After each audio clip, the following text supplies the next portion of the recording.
No, what's happening, guys? It's Joku.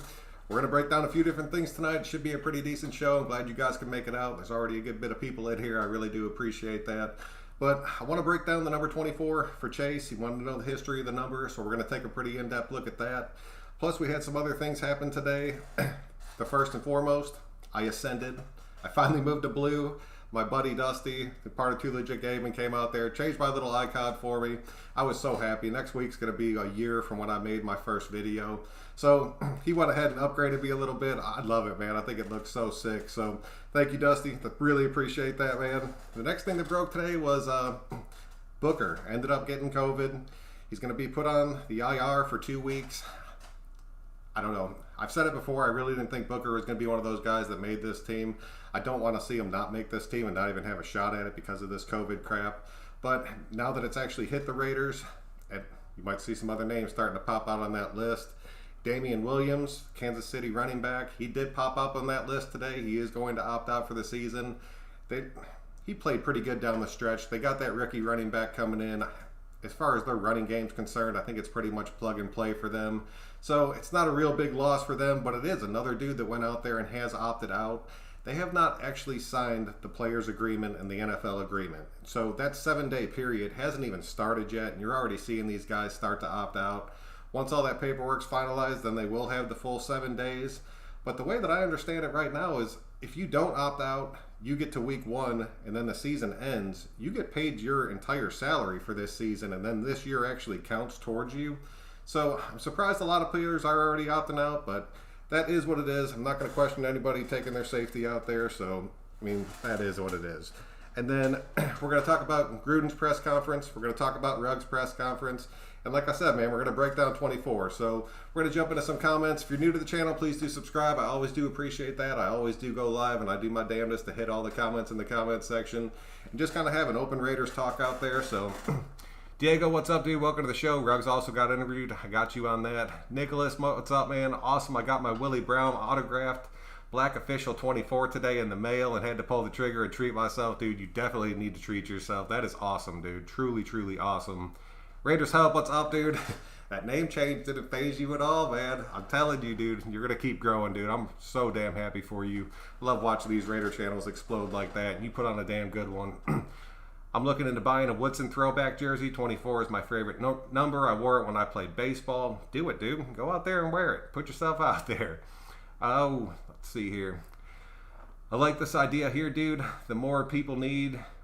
I think more people need to be teaching and keeping alive the history of the Raiders. I thought about doing this sort of throwback series on my channel, but I haven't really ironed out the details of it yet, but I think it's very important. This team moving does not change the fact that we have a true history behind this team, man. And it doesn't matter if it changes cities. It changed cities before. So the history of this team is vitally important. You should do that because there's a big difference between me talking about it and you actually putting it out there for people to see. Shrek, what's going on, dude? Welcome to the show. Oh, boy, George, what's up, man? Welcome to the show. Chris Ford, how the hell can somebody give this a thumbs down before it even starts? It's either one of the people that work for me, because they like to give me a bunch of crap like that, but at the same time, Sanjoku might not be everybody's cup of tea. There's a lot of different channels out there. I mean, people might not like me. It is what it is. Raiders haters? Yeah, probably. Could be a Chiefs fan out there. Could be Lenny. Lenny, if you gave me a thumbs down, that's so wrong. I've always given you the respect. Nicholas, what's up, dude? The first question for Ruggs was about Mariota. Dude, I saw that, man. They did, straight up. But he said that Mariota's been like a leader for him. And maybe those guys, I mean, he's going to be working with everybody out there. But I did see that. That did crack me up. Ardo, what's up, dude? I'm glad you made it out. We'll love to stay, but watching the Lakers versus Clippers, dude, watch that game. Check it out later, dude. I ain't going to argue with you on that. Ferris, what's up, dude? What's going on? Raiders, yeah, no problem, dude. Oh, Graphic, what's going on, dude? Welcome to the show, dude. Rugg seems like he's liking Carr already. He does, and I'm hoping they can build that bond and get a little bit of rapport going out there. Got a Woodson 24, thinking number 13 this year. There you go, Larry. There you go. Welcome to the show, dude. I can see a number 13 out there. All right, so let's go ahead and jump into this breakdown for Chase real quick. I wrote a few of these down. Not everybody that's wore this number has come out there and really made a huge impact for us, but the guys that have and the future that this number is holding ahead of it, it's got some bright things in the future. Oh, Raiders McLeod, what's up, dude? Welcome to the show. So, the first person I could find wearing it, 1960, Bob Keys. He really didn't do anything for us. Then from 61 to 64, it was Fred Williams, the Hammer. That dude has been in like every movie ever made. He was a big impact for us, dude. He played 56 games for us. He had 25 picks. That's 8th in the team history. So, mad respect for him. That dude has literally done it all. And I mean, that was kind of the start of it right there. Because he came out there, he came from Pittsburgh, ended up coming to us, and ended up playing damn good for us, dude. And then the key person to wear this thing, the one that truly started it from 67 to 78, Willie Brown. Nicholas got his jersey out there. Dude, I'm telling you right now, man, that is the reason that everybody talks about the number 24 legacy. It started right there. I know that I said the Hammer kind of started. He came out there and played good for us, but then you go straight into Willie Brown. Dude's a Hall of Famer, 7-time All-Pro. He had 39 picks. It's tied for first in the franchise history. His accolades are a mile long, dude. And he is stuck with this team. He had done everything for this team. Just the fact that, I don't know, man. I could go on and on about him, but Willie Brown was the next one, dude. I know he's in like my top 3 of favorite Raiders of all time, hands down. And then there was a little bit of a break there. And then in 1987, it was Lance Harkey, another defensive back. He really didn't do anything for us. So, I mean, that is what it is out there. And then in 1990, Ron Brown, the defensive back. He was a wide receiver from the Rams that we converted to a defensive back. He ended up doing a little bit of kick returns and stuff for us. But really, overall, he really didn't do too much for us out there. And then there was another little break. 1994, it was Patrick Bates. He was a first-round pick. Kind of goes back to our first-round picks, a bust out there, because he honestly didn't end up doing anything for us out there. 96 to 97, it was Larry Brown, the cornerback. He was from Dallas. He was a former MVP for the Super Bowl. Came over to us, played 12 games, really didn't do anything for us, and then ended up finishing his career off back in Dallas. That kind of sucked. There was a lot of high hopes for him when he first came onto this team. I do remember that. It was my senior year of high school out there. But, I mean, it was nothing, man. It ended up being one of those dudes that we paid a little bit too much money for. He was the Super Bowl MVP, and then he just ended up going back to his original team to retire it out back there. So, I mean, come on now. But then it starts over again, 98 to 05. It's our boy. It's Charles Woodson. He's probably number 2 on my list of all-time favorite Raiders out there. I think it goes a long way for everybody. That little stint in Green Bay kind of sucked, but he ended up coming back to us. Dude, the Heisman Trophy winner, 138 games with 134 starts. NFL record, 13 touchdowns. The first player in NFL history to have 60 picks and 20 total sacks. His numbers are insane. He's going to be in the Hall of Fame. There is not a doubt in my mind about that. The dude will definitely be out there. So, I mean, it's Seawood, dude. There's nothing you could say about him. We jump into a few of these comments before we keep going here. The Hammer sounds like it should have been. I wouldn't be surprised, dude. Dude has like 80 movies to his credit. Anthony, what's up, dude? Welcome to the show. Charles Woodson, the GOAT. Yes, dude. He is going to retire. Yeah, he will. Yes. I mean, yeah, he'll be in the Hall of Fame for sure. He will, without a doubt. Andrew, what's up, dude? What's going on, dude? Who are your top 3 favorite players of all time? I'll actually do a video about that, just so I can get a chance to really sit down and break it all down. But 2 of them, I'm telling you right now, are going to end up being in that video that are on this list. Gruden asked him already, and he laughed it off, never answered the question. Yeah, because there's no way he goes in as a pack. No, dude, there's no chance. The reason he came back to the Raiders was so he could finish up as a Raider out there. Diego, welcome back, dude. And then from 2006 to 2012, it was Michael Huff. He's a first-round pick. I mean, I remember him most for that game against Houston where he ended up getting the pick that sealed the game. It was right after Al Davis passed away, but it was a pretty emotional time. He went ahead and sealed it for us. There's a lot of people go back and forth about him and being a Raider out there. I always kind of liked him. He wasn't the huge impact dude that you really wanted out there, but he was solid for us, man. He truly was. And then Marshawn Lynch had it from 27 to 2018. make your own opinions about that. There's a lot of people that love seeing Marshawn come onto this team. There's a lot of people that wanted to see him play in Oakland for a long time. I wish he would have got here a little bit earlier than he did. But it is what it is. He played hard for us while he was out there. He might have caused a little turmoil in the locker room. That is what it is. I'm not even going to reference that because none of us will actually ever know what happened with that. But he did come out there. He played well, and I appreciate the time that he had for us. I knew there was no chance he ended up coming out to Vegas. He wanted to be in Oakland for the fans because it is his hometown, and I totally respect that. So then you move into our present day, and we have slapped that jersey number right onto Abram out there.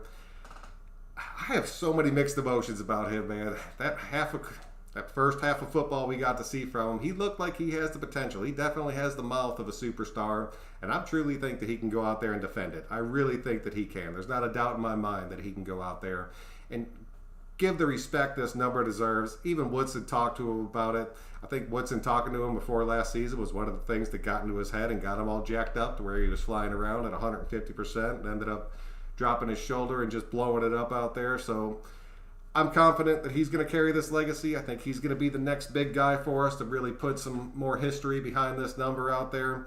Chase, I hope I broke this down well enough for you because that is the history of the number 24 on the Raiders out there. And it's a big deal, dude. There's a lot of numbers that make differences on a lot of teams out there. You even see it in college football. But 24 to us is a big, big deal. So, Abram, keep that legacy alive, man.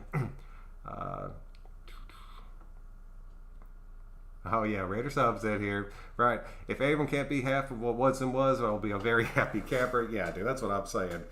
If even half of Woodson would be a superstar. Oh, boy, Abram got 24 now. That's what I'm saying, dude. He knows when to hit hard. Just have to see. He just has to be able to pick those opportunities. Pick them out. Go out there. Drop your shoulder when you can. Do not be dropping your shoulder in your helmet when your own team's going to be out there trying to make that tackle with you. Don't go for an assist and end up crushing somebody. All right. So that was it, man. We'll break down the number 24. Then we're going to go ahead and we're going to jump into the Gruden press conference. They did. They started it off talking to him about Mariota. He talked about how Mariota was going to come back healthy and everything was looking really good for him. He never made any kind of reference that he's going to be the starter out there, but he seems pretty happy to have Mariota on the team. He says that Mariota is really learning the playbook out there.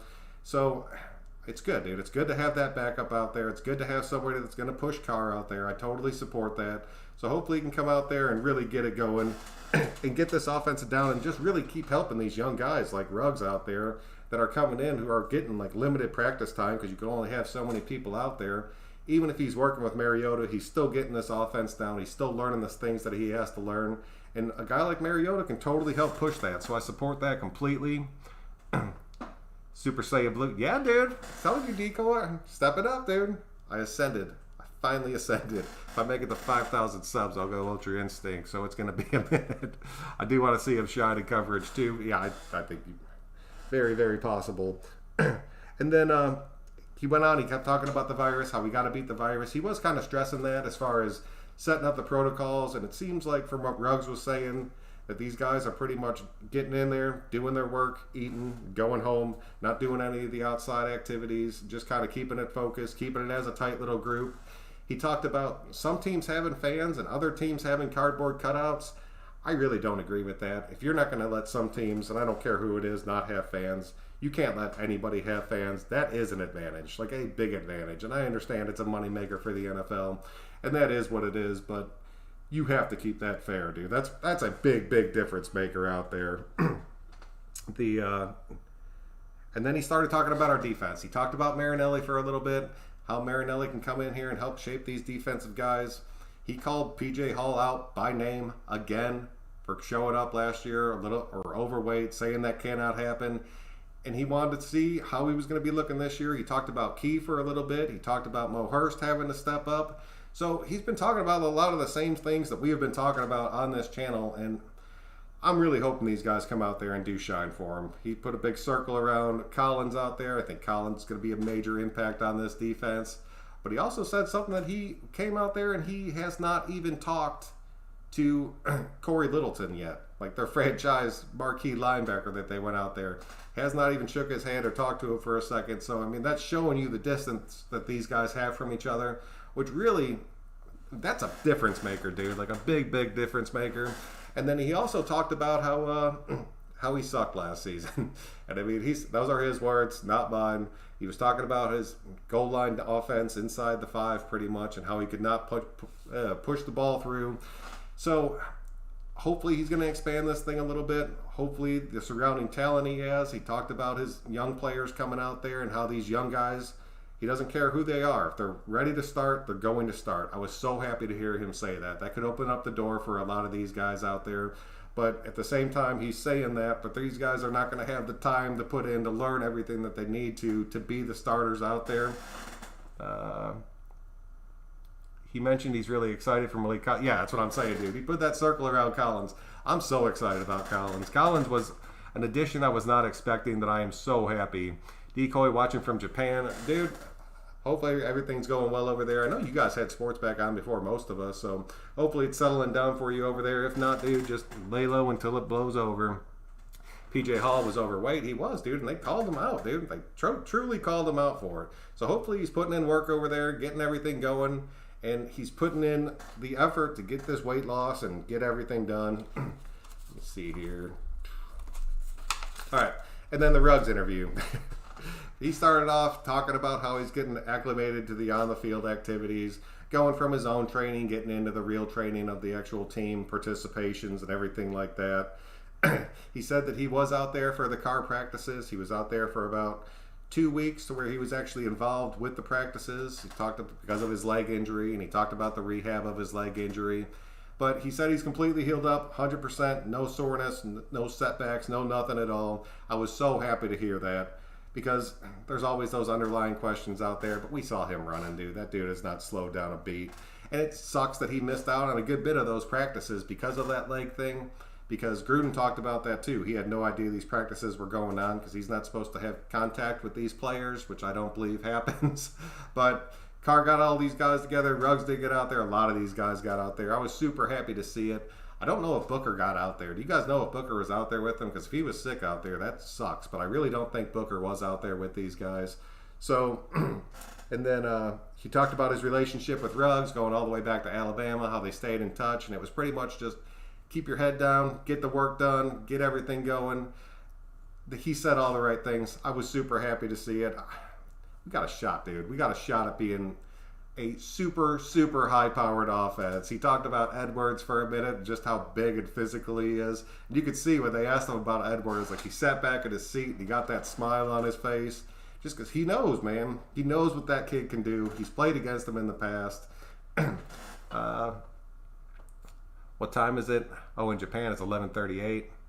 11:38 in the morning. Yeah, that's opposite end, dude. Opposite end. 8 p.m. in California.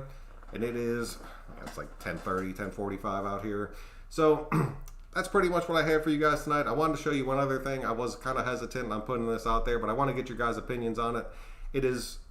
I just started working on it. I know it has a lot of work to be done, but just let me know what you guys think about this. Just leave it in the comment section afterwards.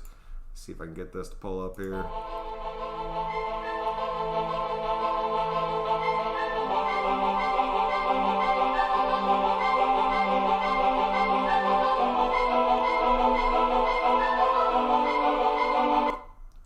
I know, it needs a little bit of work, but I thought it was pretty cool, man. I wanted to show it to you guys. I'm going to keep working on it and just kind of putting things together and see how it kind of plays out.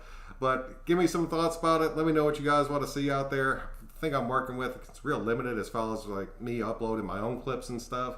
So that kind of sucks, but I'm doing the best I can. I'm going to keep working with it and learning through it. So that's what I got for you guys tonight. Until next time, guys, I'm Son Joku. Thank you guys so much for coming out in the chat. You know I always do appreciate that. If you have anything you want to see, leave it in the comment section. If not, I'll be back in a day or two. I do got a few more things I want to talk about and break it all down. Not bad at all. Video editing is hard, dude. I'm like brand new to all this. Like, I pulled that off and I was so happy. All right, man. If that's what I got for you guys, please click that like button on your way out. That really does help me out. But until next time, I'm Son Joku. We will see you guys later.